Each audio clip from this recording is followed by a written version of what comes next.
Dan Arnold, MCL. Yeah, he's out for a while. He's going to be an IR. It's MCL. Is that a season ending or? We're still not completely sure.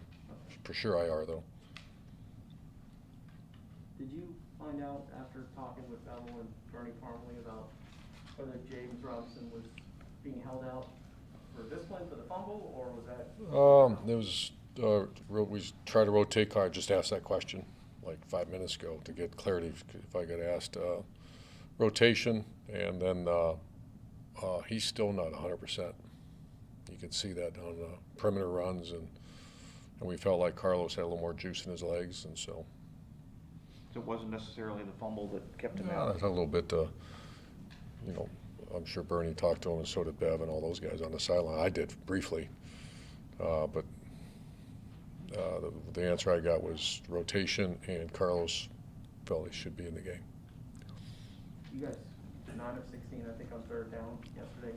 A lot of progress. What sparked that progress? I thought it was really good. There are so many positives to that game yesterday. You take away the turnover and penalties, which sounds, but a lot of positives. Third downs was really good. I thought someone asked me how Trevor played. I thought he competed his tail off, and I thought, third downs were excellent. We did a lot of tempo on third downs. We had 18 snaps of, a little bit more what he's used to doing, going fast. And the offense line did a nice job in those situations. We got first downs. So that was a part of it. Execution's part of it, but I'm really pleased with that. You talked about that's why you sustain those long drives. We had a couple really long drives, too. I think 2 14-play drives, if I remember. You talked about the personality of learning the personality things yesterday. Probably. You kind of gave both sides of the answer yesterday. Can you give me a feeling for where you feel like you are in that process of understanding everybody, not just you, but the staff, the players? Offense or defense? Offense in particular. Yeah, defense, I think we kind of got an idea who we are. Tyson Campbell played great. We're fitting our scheme to personnel.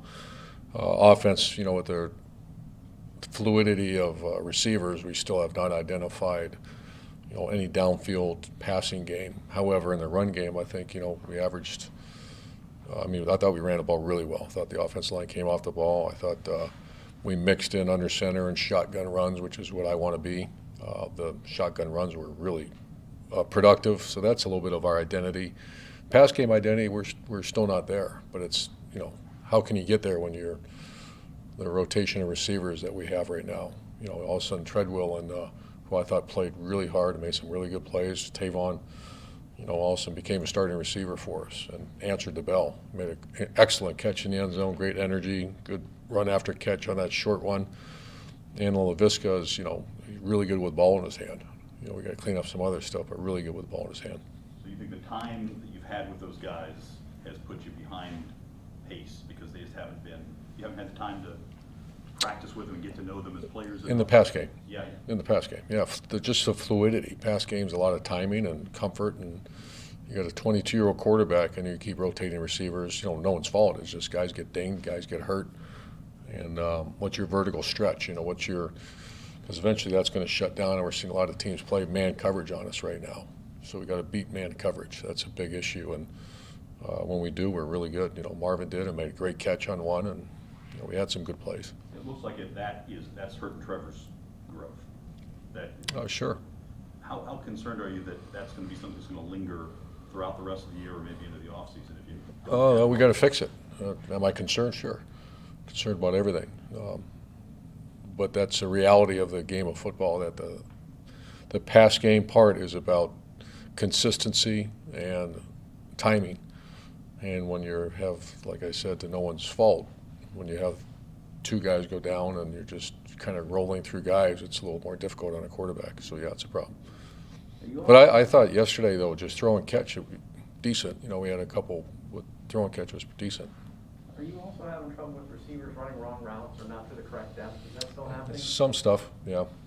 Is that in particular with LaVisca, like on that 4th down play, the last play you guys had, was that a route not at the right depth? Because it was like a 5-yard short throw.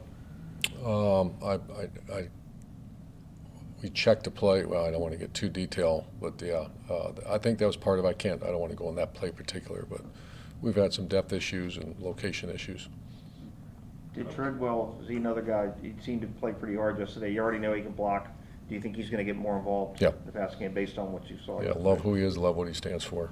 He sticks his face on you, he tries, and he's, it's so nice to see him make that great catch on the sideline. Does he have an intensity that you Yeah. really wanna see out there? Yeah, he's my kind of guy. What characteristics these 2 games on the road coming up for your team? Well, all I'm worried about is one game on the road. You're facing an all-star team out there, a long trip, so we just got to put this one behind us, learn from some of the mistakes, and get ready to go. And I know they lost. I think they've lost 2 in a row. I've not studied them yet, but I've seen enough of them to know what we're getting into. I've asked you this before, but do you get to the point of, like, you expect your players to perform at a level that you expect, and then you have offside penalties and certain things at the wrong moment. Not that you're not like the most penalized team in the league or anything like that, but when you have We are? No, you're Oh. not. You're not. I But, feel like we are. but when you see the same thing, I mean, I think you said something about it like a couple of weeks ago, but when you continue to see that over and over and over,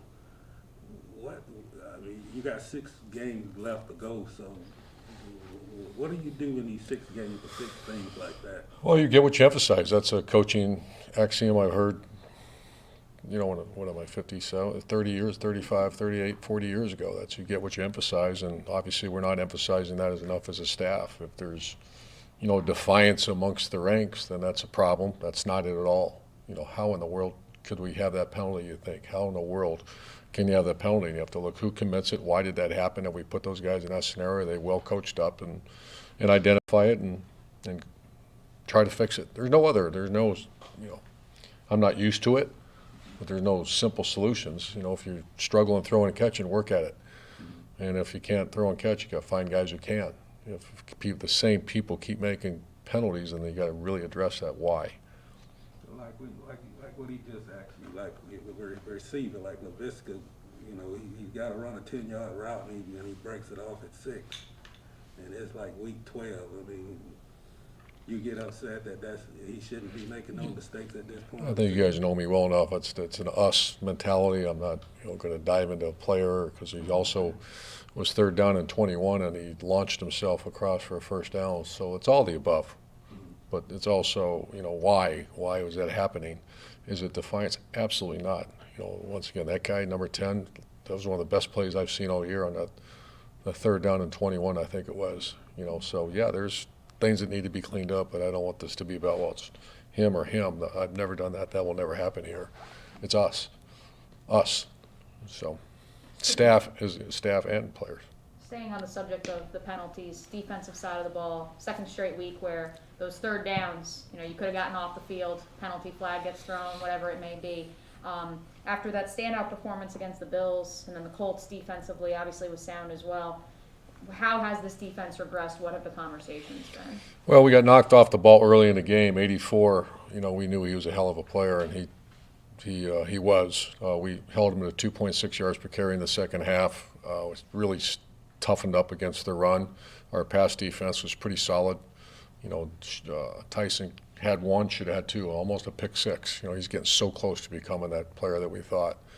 But the penalties, 2 of them were special teams by defensive players, but 2 of them are special teams that just take your breath away.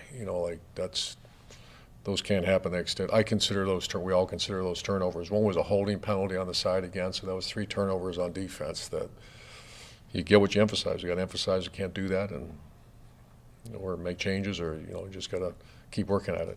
I wish I had an easy answer for that. Yeah, and like you said, obviously you're not trying to hone in on 1 or 2 people and not specifically call them out, but like you said, are personnel changes necessary, do you think, at this stage? We'll meet today. We haven't had time. We just played yesterday. Came in, met with the team. They're finishing. I think just finished up meetings, and but it's week whatever it is. You should have some of that stuff gone by now. But I see it around the league too. We got to get it fixed. Anybody else get banged up with this at all? Worthy of concern? Everyone's day to day. You stayed really strong in Tyson Campbell's corner all season. What was it about him that you believed in so much? Oh, I've known Tyson since freshman year of high school. I saw his family out, so I just, I love who he is as a person. I love his family. A little pissed he went to Georgia instead of playing for me, but we'll get over that. But he's a gifted guy. He is a really gifted guy, and he cares deeply. So I'm really high on him right now.